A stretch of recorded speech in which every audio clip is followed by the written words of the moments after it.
السلام عليكم ورحمة الله وبركاته. اليوم جينا في وصفة تاع الجينوان. نجيبو دي ريسيبيون، نجيبو 5 تاع بيض، نجيبو 150 غرام تاع سكر، 150 غرام تاع فرينة، نفصلو البياض عن الصفار.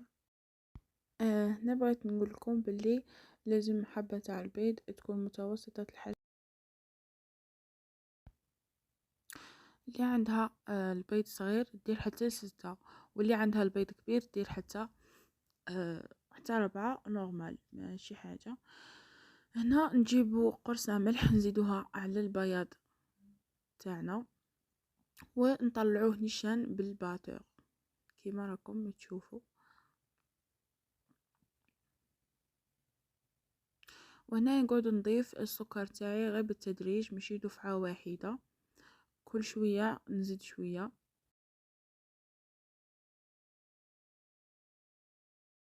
كيما قلت لكم غير بالتدريج نزيدو السكر تاعنا كيما راكم تشوفوا حتى يتقنا الخليط تاعنا يولي كيما المورينغ. هنا نضيفو صفر البيض تاعنا غير بالحبة، وتاني نطلعو غير بالحبة، نكملو بالباتور تاعنا، يعني كل خطرة نضيفو حبة ماشي دفعة واحدة. يعني هذه هي كما هو ملاحظ حتى نتحصلوا على هذا القوام اللي يكون متقل ما خفيف. هنا نزيد 150 غرام تاع الفرينة تاعنا، نغربلوها مليح باش ما تبقاش فيها تكتل ولا.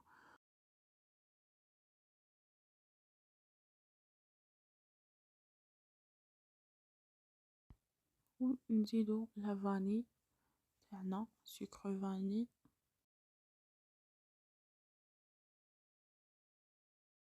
درت 2 فاني، وحده غبره وحده ليكيد بذوق نسكافيه، وكل وحده كيفاه تقولي بغاته كراميل ولا كيما بغيتو.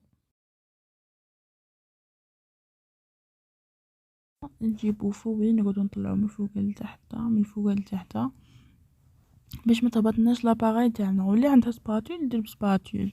انا عندي ميمسي سباتول مي بغيت نتاكد باللي الفرينه اندمجت مع الخليط تاعنا.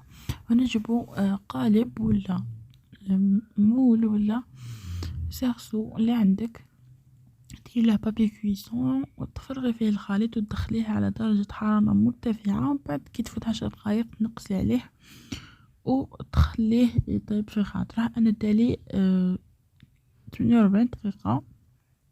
انا سويت له السطح تاع الجينواز تاعنا، وشوفوا كيفاش خرجت قطنية خفيفة وطالعة وشادة روحها. وان شاء الله تجربوها وتعجبكم، اللي عجبتها تشترك في القناة. وشكرا. نقولكم بلي كي طيب ما تجيبوهاش نشان من الفرن، خلوها شويه باش ما يكونش هناك شوك، وخلوها تبرد. وسلام.